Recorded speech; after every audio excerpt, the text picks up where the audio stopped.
Coming up on this episode of Nintendo Cartridge Society. Beep, beep, boop, boop. Retro revival games. Beep, beep. It's dangerous to go alone, so the Nintendo Cartridge Society goes with you.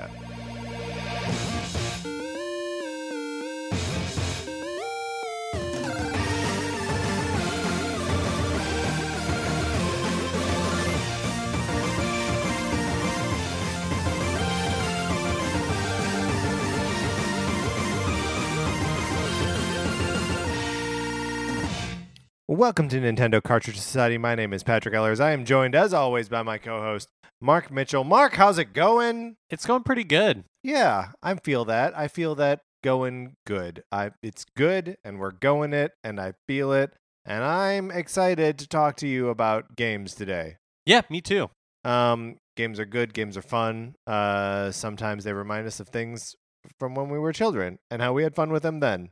But we'll get there. We will, in fact, get there. In the meantime, though, if you would please do us a favor, and I consider it a personal favor. Yeah, absolutely. If you could rate, review, and subscribe on Apple Podcasts. We are trying to get to 50 reviews on Apple Podcasts because that may get us into E3. E3 eligible. Yes. We will be able to submit an application. That's right. And they will see the application. Someone will have to look at it to read our name and say, probably not this year, guys. But that'll be fun, right? It'll be exciting. So if you could do that, that would mean the world to us. We appreciate it greatly. But if you would like something from us, something from me in particular, you could borrow my copy of Sonic Forces. All you need to do that, if I ever get this copy of Sonic Forces back, is to send your address to our email address, Nintendo Cartridge Society at gmail.com. And I send it right to you if it ever comes back to me. Also, red alert, because there are precious few days for you to send us your wish list for a theoretical Game Boy Classic Edition. That's right. Were there enough qualifiers in that sentence? I think probably there could have been, maybe, possibly a little bit more. Yeah, we are going to come up with our own Game Boy Classic Editions. You know what Classic Edition is. You tried really hard to get an NES Classic Edition or an SNES Classic Edition, and some of you succeeded. But this is all going to be in our head, so we will all succeed in this exercise. We're coming up with Game Boy Classics that'll have how many games on it? 15. 15 games, and these games are from what library? Game Boy and Game Boy Color only. Not Game Boy Advance. We all know that that's something different.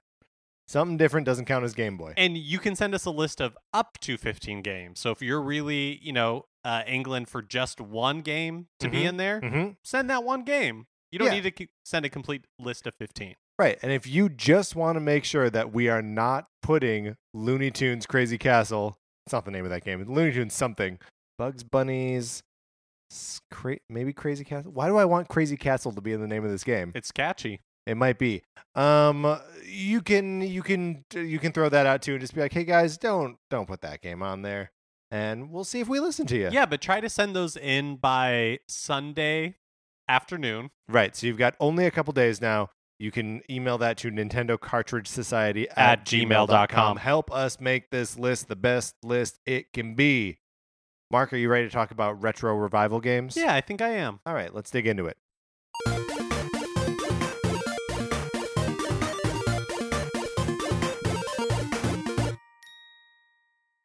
Mark, what are we even talking about? Retro revival, what does that mean? Well, especially I feel like with the boom in indie games in the, I guess, probably like past 5 or 10 years, we see a lot of creators who are making games that harken back to games from 20, maybe 30 years ago. So we're talking like pixel art. Yep. We're talking specifically 16-bit beeps and boops. Beeps and boops. So I think a lot of what's 8-bit is sort of like the in vogue graphic style, but I feel like a lot of it ends up borrowing more from 16-bit graphical styles, and part of that is just like, there are, and cheat, right? They all cheat the color palette. They all cheat, how many different layers of stuff that you can have on the screen at any one time. And even in games like Stardew Valley, the sprites are all like honest, but like it moves through the world in a not like pixel by pixel way, so that like movement maybe seems like a little bit smoother than you're used to seeing. But these are games that are trying to be evocative of a certain time, of a certain style of game. Right. And so it's basically the late 80s and early 90s, right? That's the sweet spot where or that I'm responding to. You and I were talking about this just on Tuesday's episode, that it seems like there is starting to be a pull or a nostalgia for the late 90s and like early 2000s. Yeah, like early 3D games, the yeah. PS1, the N64. But I almost feel like those, like we talked about, usually constitute a remake. Yeah. Or like in their like in iterating on those ideas, cleaning up the presentation considerably. So like, we were talking about Crash Bandicoot and Spyro the Dragon, both of those like trilogy remakes, but also like Yooka-Laylee, which is, in effect a sequel to Banjo-Kazooie, looks way better than, I'm not better, I guess. The design is very, very similar, but just in terms of like graphical fidelity is way more technically proficient than Banjo-Kazooie ever was. But that doesn't feel, that's a different kind of retro revival than I think you or I are really responding to. We want to be focused on those games that make us feel like we are 12 years old or younger. And so we thought we would go through, because there are a bunch of these things on Nintendo platforms right now, specifically on Switch. And a lot of those, I think all of them, nope, I'm wrong. A lot of these are indie games, with no huge publisher behind them, but there are some exceptions. So Mark, what do you look for in one of these like retro style games? Like what kind of retro are you looking for? So it's definitely, I would say, more in that 16-bit or the that gray area that a lot of games find themselves in. Yeah. Because the Super Nintendo and by that same token the Game Boy Advance, that sort of like 16-bit look is what I have the most fond memory for. And so these like games that ape that style are hitting like exactly in my wheelhouse. So is there and I have to think about this too, is there a style of gameplay that you are associating with the graphical style that you want to see like these games in? Like is there a gameplay style that a lot of these like have in common that you like keep going back to? I don't think so. I think for me it's a lot of aesthetics, because a platformer like Sonic Mania, does that for me. Even though I didn't own a Genesis and didn't play really any Sonic games, yeah, like I still get that same you still endorphin get that, dump, basically. Like, so no, like platformers, RPGs, a farm simulator like Stardew Valley, like pretty much anything. I'm an easy target for something like that. I mean, I guess there are some types of gameplay that are ruled out of like retro revival. You can't do like a first person shooter in a, I guess you could. No, is anyone going to release like an original Wolfenstein 3D clone, now? I guess there was, do you remember there was just like floating around a like Doom mod where it's all Mega Man characters running around and they're all just like sprites running around in like a 3D arena. But that's not what we're seeing in any of these. The like very basically no first person games, and not like there are a lot of like the newer genres of game that like you're just not seeing in like the category of retro revival. So like I do think there is some element of comfort to the kinds of games, just in addition to what they look like, right? But like how they play. Yeah, I mean, I think the how they play is the more than the genre. It's like the mechanics Oh, that's interesting. that I'm looking for.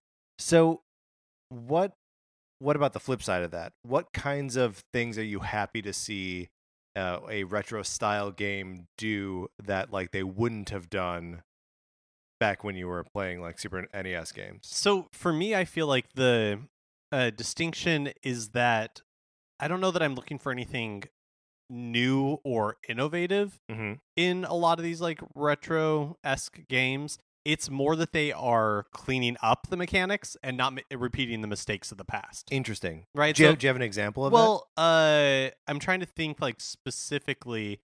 I can say one that's like the opposite, which Okay. was in Sonic Mania. I felt like the continue system was totally broken. Oh yeah, I forgot that was a part of Sonic Mania. That you had lives, A, first of all, and B, when you ran out of lives, you just had to what, start over? Way back at the beginning of the zone. That's dumb. Yeah. And there were like 2 levels to each zone, so like you could have, yeah, that wasn't right. But yeah, I mean, really what I'm looking for is like in something like Stardew Valley, did they reduce the friction? Yeah. Right? Did they like take a classic game and a classic idea and modernize the mechanics because they don't have the limitations, whatever they were, of that 16-bit system? Right. That they can just keep adding more suitors and more crops and animals and side quests and minerals. And even in the controls, there's more buttons now. So are they taking advantage of that, right? Are they like doing all of those things to improve the quality of life of the game? So it's more the games that how I wanted it to be or how I remember it versus the game it actually was. Something interesting that I've noticed with these kinds of games is that I think they're using the like aesthetic and like the sort of familiarity of the gameplay to sort of like Trojan horse in more like sophisticated ideas or like thematic concepts, like something like Celeste, which deals with is it like depression and anxiety and also like the difficulty of actually achieving what the game sets out. Like that ends up being a big part of what that game like that game's story is. I'm playing through Owlboy right now, and I really like it. I like Owlboy a lot.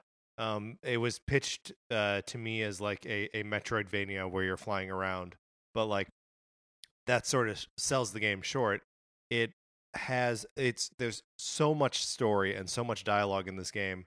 And there were times when like my party of characters, because you play as Otis, who is a mute owl who is friends with humans and a pirate and eventually like a spider guy, amongst others. And he like unlocks more powers basically by picking up his friends and flying around with them, and they use their powers. But so you have like a party of characters, and there are times when it feels like Chrono Trigger or Final Fantasy VI or something, where like you're spending a lot of time with these characters and getting to know them. So like there's a story and like real flawed characters and like a real flawed society behind Owlboy, and like it's a beautifully rendered like 8-bit or 16-bit style game with mechanics that you're like, yeah, this is sort of Metroid, and this is sort of like a shoot 'em up sort of like flying around game, but it's also like there's so much more buried in the presentation under all of that stuff, and so like I'm wondering if there's.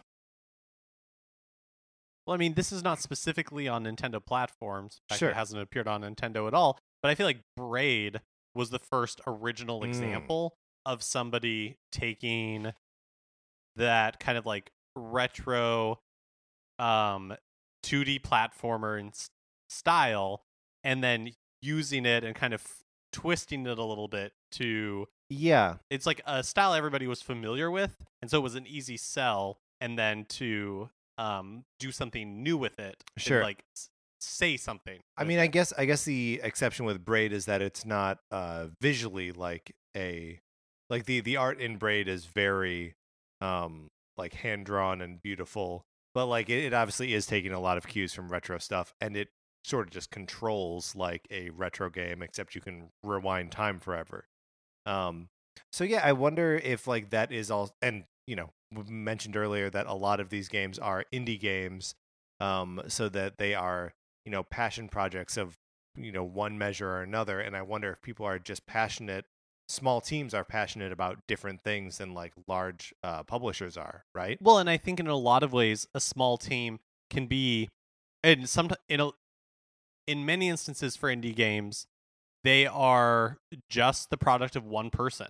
Yeah, sure. Which is, in like big Stardew Valley, for example. in big publishers, you don't see that. Axiom Verge is like another example, right? It's like a single person cave story, a single person that's initially, anyways, was developing and programming these games a lot of times over 5 years, just as like a passion project for themselves. And so it's much easier to be the vision of one person than a 1,000 person team who's developing the most recent Assassin's Creed. Yeah. Here's an interesting question. Are all of these games trying to be fun primarily? Like I think when we mentioned Sonic Mania on this list, like Sonic Mania is just about having fun, going fast, remembering Sonic, right? But if we compare that to something like Celeste or Golf Story or Owlboy, these are games where like you will have fun, but there's like an experience that the game is trying to make you have, right? And in something like Celeste, sometimes it is expressly not having fun, right? And I found that in playing Owlboy too, that there's like a level of difficulty sometimes with the boss fights where I'm like, I'm not having fun right now. And eventually I get over it and, figure out the patterns and beat it. So I guess it's a two-part question. One is, are these kinds of games always aiming for fun in the same way? And B, what about? Well, let's answer that first, and then I want to get back to the idea of difficulty in these games. Yeah, I mean, I definitely think that they are. The answer to your first question is no, right? Yeah, they're not trying to have fun in the same way. There are the ones like Sonic Mania, or I would even say like Stardew Valley, the Thimbleweed Park, honestly, or Shovel Knight. Where they are just being like, yeah, it's a video game.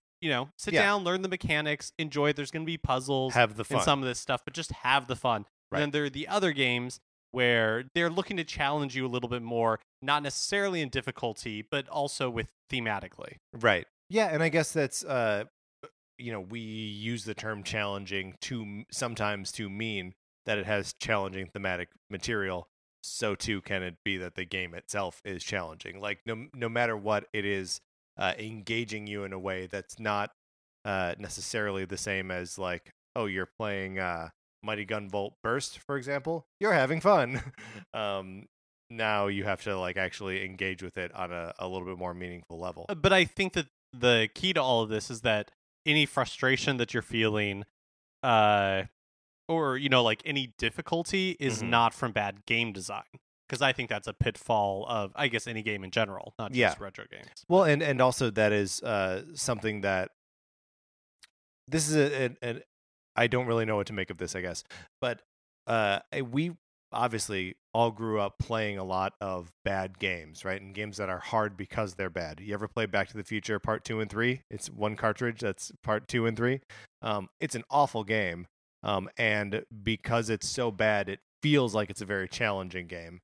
And I don't know that I'm sure I have some warped nostalgia for that game and would either enjoy playing it or like be stimulated by the experience of like playing a bad game again. I think you would for a very short amount of time.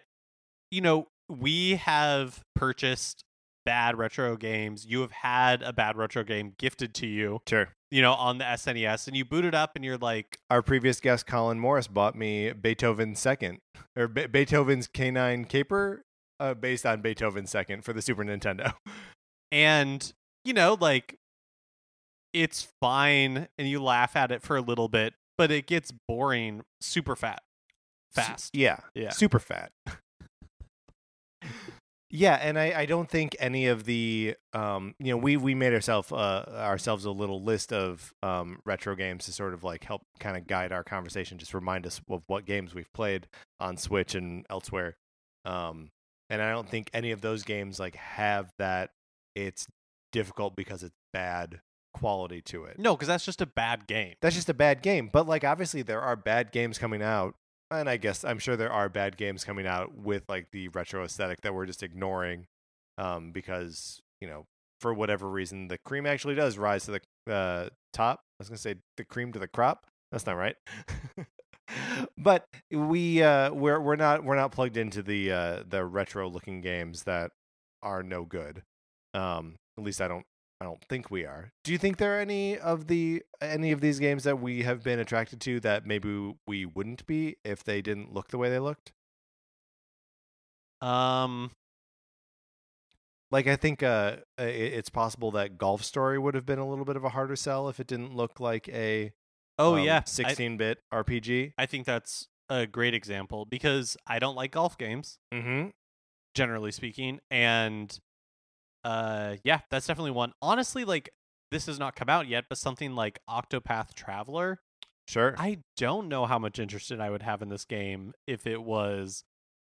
I don't even know if there's an analog to what it would be in the modern era. Yeah, no, that's like if everything was a fully like rendered 3D character model and everything. Yeah, that would be strange. And also would be something that I could like safely ignore. Um, it's interesting because Octopath Traveler is, looks like it's basically a Saga game, like Saga Frontier, and that game doesn't look anything like Octopath Traveler, but is of very limited interest to me. Like started that game a bunch of times and abandoned it every time because it's not super interesting. But this is, and I'm really looking forward to it. But that's almost. I'm excited about it because it is kind of a combination of new and old in presentation. There are some other games coming to Switch shortly that are taking on like the sort of style. Pocket Rumble, if we ever see it, is obviously looks like a Neo Geo Pocket or Neo. What's it? Is that right? Neo Geo Pocket? I think that's right. A game, and Undertale is going to be coming to Switch at some point, which is looks like a 16-bit RPG. And The Messenger, which is that ninja game that switches between 8-bit and 16-bit, which is just tickling, two different things at once. I'm very excited about all of that. Well, I also want to touch on these games that I guess like promise to reignite something from the past. Yeah. And then kind of fail a little bit, and not necessarily to like drag them through the mud, but something like Ukulele. Yeah. Right? Where it's like we promise you a faithful Banjo-Kazooie sequel basically that we never got to make before. And then it's here and everyone's just kind of like, "Oh, I guess I didn't really want this anymore." I mean, the problem with Ukulele, as far as I can tell, from the couple hours of it that I played, is that they improved it in all the wrong ways. They made everything look nicer, polished everything up. It doesn't look anything like a Banjo-Kazooie game, right? Like there are a ton of polygons to make up these characters and everything. And that dumb bear and that dumb bird look blocky, and that's what I want in playing a Banjo-Kazooie game. And instead they kept everything that's like run around this world and sort of mindlessly collect stuff instead of feeling like real purpose and like really exploring a space that is fun to explore, right? Like one of the things that make both Mario Odyssey and Breath of the Wild so intriguing is that like they figured out a way to make spaces fun to explore. And part of that is just in excellent level design. And part of it is just in like feeling like a real sense of progression in both those games. And also just Mario's fun to move around. Like Mario's always fun to move. Is Banjo always fun to move? Nah. Are Ukulele, are they fun to move? Nah. So yeah, I think just focusing on like the wrong parts to update. but like again, that falls under the category of those like late 90s, early 2000s games. I don't know if there's like have you encountered anything that you're like, I wish they would have. You mentioned Sonic Mania. Like I wish they would have updated the live system in this. Are there other things like that where you're like, I wish we would have. I wish we would have been able to, mature past this point for any of these retro games. Well, I can't think of any off the top of my head, not because I don't think they don't exist, Yeah. but just because in a lot of ways, the reason why you and I, we only play the games that come with some sort of acclaim. Yeah. I'm not super adventurous when it comes to just like scrolling through the eShop, finding a game that I don't know anything about, Right. and just like based on look alone, just picking it up. Yeah, and that's a tough thing to do anyway. Like, even if you were trying to look for games like these, a lot of these games don't use pixel art in their like icon on the Switch eShop. I was like scrolling through the games on my Switch to like make a list here, and I scrolled right past Blossom Tales because it looks like a cartoon on there, and I was just like, dum dum dum dum, keep going. Like, no, wait a minute. Go back to that. That is basically Link's Awakening, or not Link's. Actually, it is a little bit like Link's Awakening, and Link to the Past kind of rolled into one. What was my point? What was I driving at? Mark, what were we saying? Oh, that we're not super adventurous when we're doing this. So yeah, I think you're right that if there are these games that aren't updating themselves, and aren't like learning the right lessons, they're probably not going to come to anyone's attention. I also do just think it's interesting that.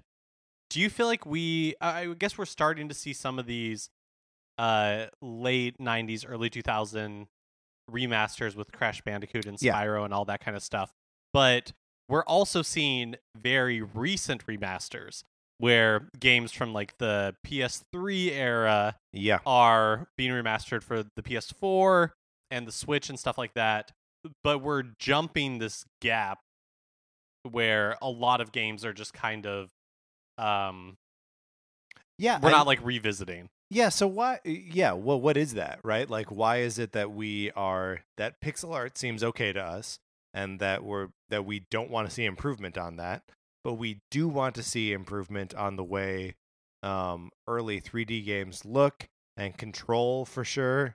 Well, it's like, but we have a Call of Duty 4 remaster. Yeah, nobody's clamoring for Call of Duty 2, right? So is that just like a chunk of time where it's like remastering arcade games where it's like so clunky in some regards, so undesirable in some regards that I mean some of the like recent remasters are kind of just to make the last generation games playable on the current generation hardware.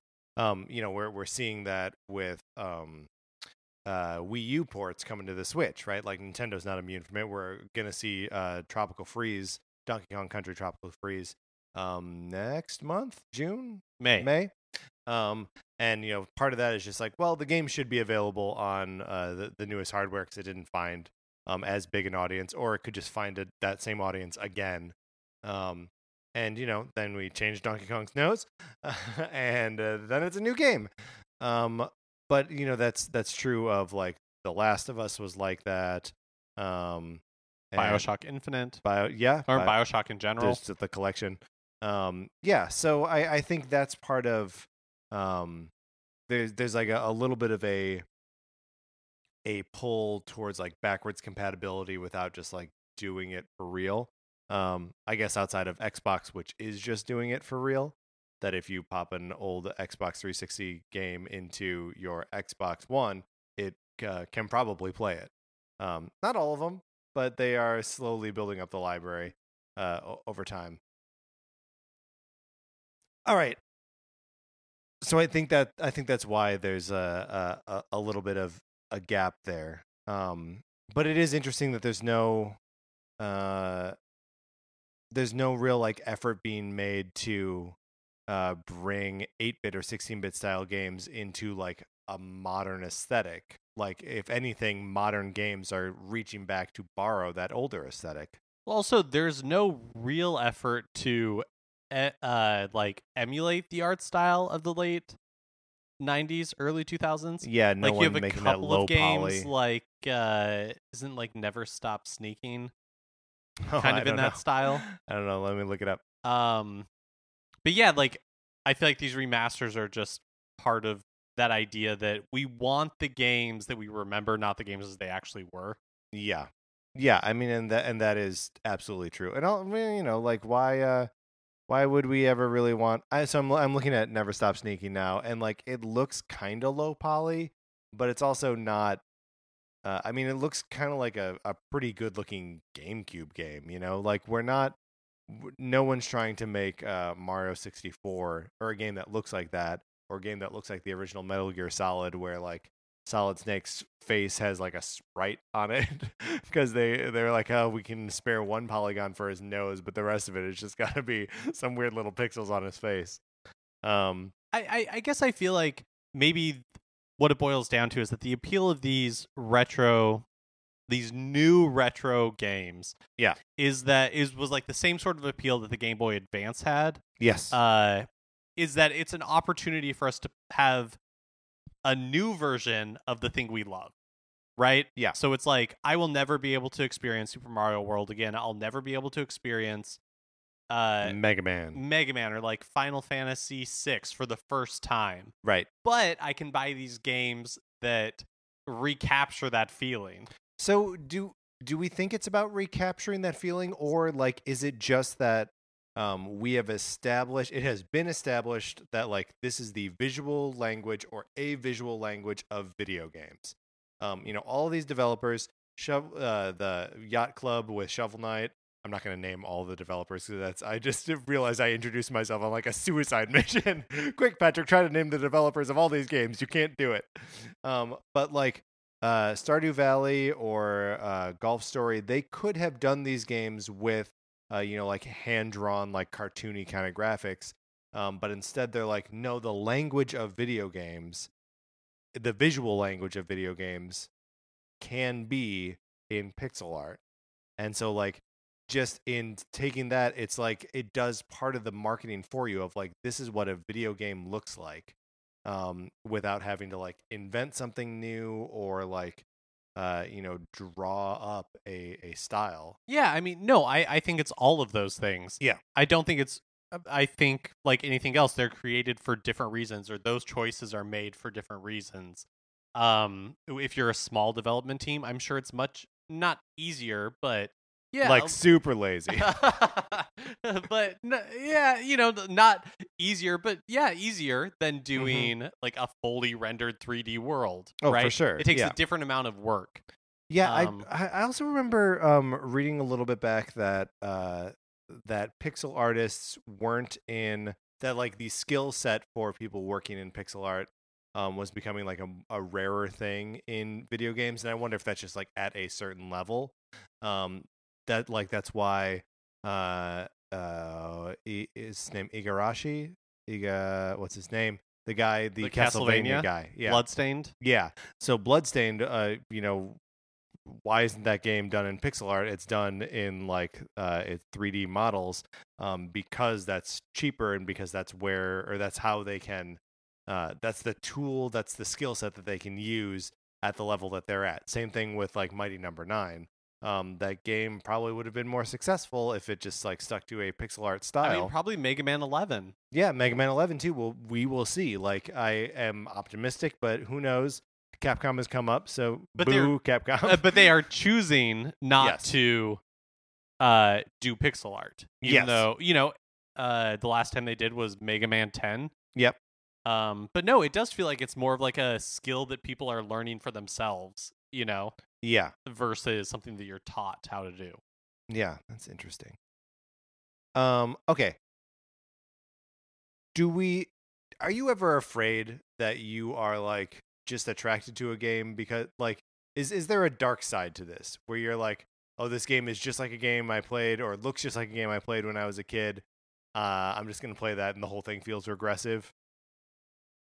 Yeah, I think that's true, but that's something I worry about just in general Sure. in my life. Like, You and I were just making plans to see an Avengers movie. yeah, seeing an Avengers movie, I get so excited for the SNES Classic Edition. Yeah. And it's not really so I can play new games. It's so I can play old games that are comfortable to me and like I'm familiar with. Right. And the newest game on my SNES Classic I've barely played because it's Star Fox 2. Not a very good game. Yeah, and so I think there is the always the risk of that. Yeah. But also, don't we play games for that comfort? Oh boy, probably yes. Games are in some sense escapism, so maybe that's sort of dovetailing with the point that like some of these games are, getting themselves or ingratiating themselves to you as escapism, but then hitting you with something a little bit more meaningful or something a little bit more challenging. And I don't mean like in terms of gameplay, but in terms of like theme and story and stuff. All right, Mark, I think that was a good conversation about retro revival stuff, but we probably have listeners who are sick of hearing about Shovel Knight. First of all, if you're sick of hearing about Shovel Knight, don't listen to this show. Wrong show. I will bring it up. And I guess maybe I am talking to Mark. But we would love to hear your opinions. What excites you about retro revival games? Ruh-roh. What frustrates you about retro revival games? And all that good stuff. We would love to hear your thoughts. You can email us at Nintendo Cartridge Society at gmail.com. All right, Mark, let's close this up.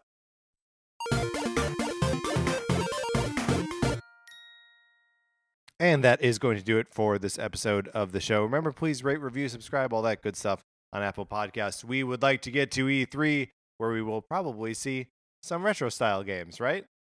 Undoubtedly. They'll be there. So if you would do that, that'd be great. We can get them 50 reviews. Someone can tell us maybe next year, boys. It'll be great.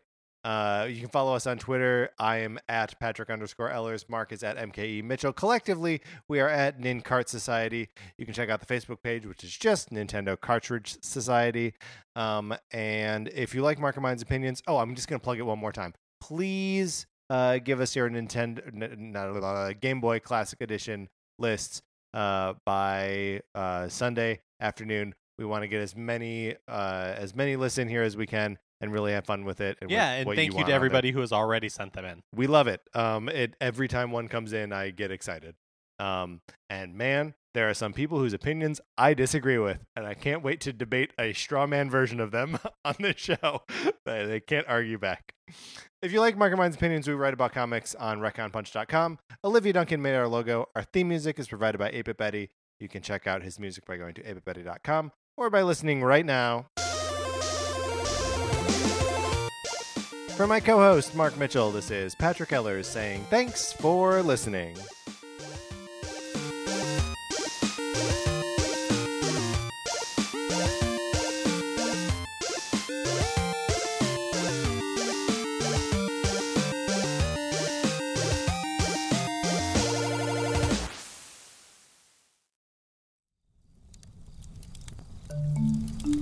Campfire.